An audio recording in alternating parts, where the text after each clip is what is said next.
चाहिँ सब्जी नाइन हो यो यहाँ आउनु आउनु यहाँ केराका बिरुवाहरू अहिले म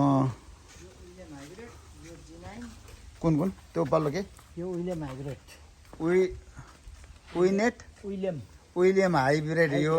यो चाहिँ यो जिनाइट यो चाहिँ जिनाइन जिनाइन यो चाहिँ जिनाइन अनि हामीसँग रातो कोला पनि छ अर्को रात गोला भने रातो कोला रातै घरि रातै कोला अनि योहरू सब जिनाइन हजुर त्यो पनि एउटा जोड लैजाउनु के हो यो ल यो चाहिँ रातै घरि रातै कोला हुने ल कति राम्रो कुरा है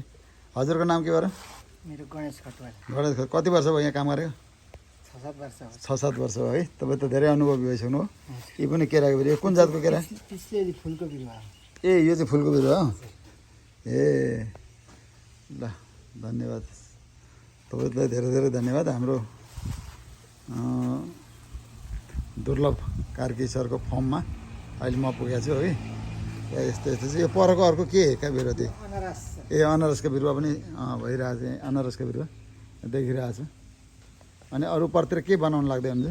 परतिरै कोलाको बिरुवा बनाउनु कोलाको बिरुवा अहिले माग धेरै छ अहिले दुर्लभ सरले भन्दै थियो माग धेरै छ र कोलाको बिरुवा धेरै बनाउनु परिन्छ भनेर भन्दै थियो ल जय होस्